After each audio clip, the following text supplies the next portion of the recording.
تین کام ایسے ہیں کہ جن کے کرنے سے ایک مسلمان کے زندگی بھر کے سابقہ گناہ معاف کر دیے جاتے ہیں۔ ایک صحابی ہیں ابن شماسہ مہری رضی اللہ تعالیٰ عنہ، وہ روایت کرتے ہیں کہ ہم عمرو ابن عاص رضی اللہ تعالیٰ عنہ کے پاس حاضر ہوئے۔ وہ موت کے سفر پر روانہ تھے، یعنی ان کا آخری وقت تھا۔ روتے جاتے تھے اور اپنا چہرہ دیوار کی طرف کر لیا تھا۔ ان کا بیٹا کہنے لگا، ابا جان، کیا رسول اللہ صلی اللہ علیہ وسلم نے آپ کو فلاں چیز کی بشارت نہ دی تھی؟ کیا فلاں بات کی بشارت نہ دی تھی؟ انہوں نے ہماری طرف رخ کیا۔ جو کچھ ہم آخرت کے لیے تیار کرتے ہیں، یقیناً ان میں سب سے بہترین گواہی یہ ہے، شہادت اللہ الہ الا اللہ وان محمد رسول اللہ۔ اللہ جل شانہ کے سوا کوئی معبود نہیں اور محمد صلی اللہ علیہ وسلم اللہ کے رسول ہیں۔ عمرو ابن عاص رضی اللہ تعالی عنہ نے کہا کہ میری زندگی کی تین مختلف حالتیں رہی ہیں۔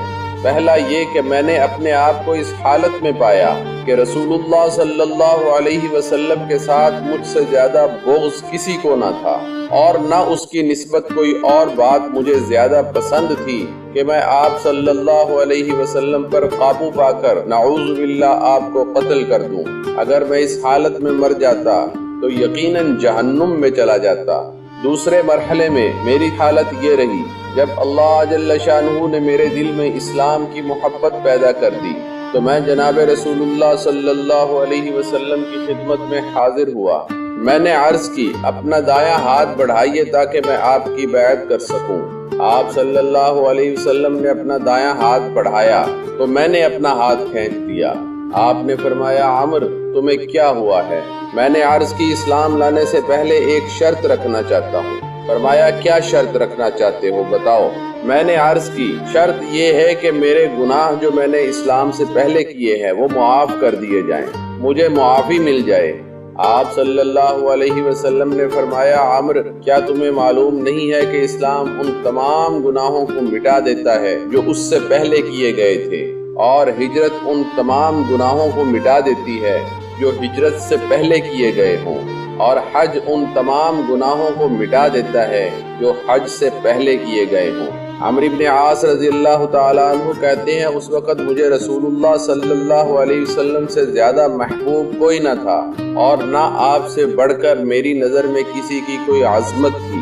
میں آپ صلی اللہ علیہ وسلم کی عظمت کی بنا پر آنکھ بھر کر آپ کو دیکھ بھی نہ سکتا تھا، اور اگر مجھ سے آپ کا حلیہ پوچھا جائے تو میں بتا نہ سکوں گا، کیونکہ میں آپ صلی اللہ علیہ وسلم کو آنکھ بھر کر دیکھتا ہی نہ تھا، اور اگر میں اس حالت میں مر جاتا تو مجھے امید ہے کہ میں جنت میں چلا جاتا۔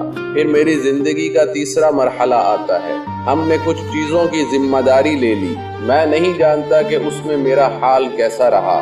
جب میں مر جاؤں تو کوئی نوحہ کرنے والی میری میت کے ساتھ نہ جائے، اور نہ ہی آگ ساتھ ہو، اور جب تم مجھے دفن کر چکو تو مجھ پر آہستہ آہستہ مٹی ڈالنا، پھر میری قبر کے گرد اتنی دیر تک دعا کرتے ہوئے ٹھہرنا جتنی دیر میں اونٹ ذبح کر کے اس کا گوشت تقسیم کیا جا سکتا ہے، تاکہ میں تمہاری وجہ سے اپنی نئی منزل کے ساتھ مانوس ہو جاؤں اور دیکھ لوں کہ میں اپنے رب کے فرشتوں کو کیا جواب دیتا ہوں۔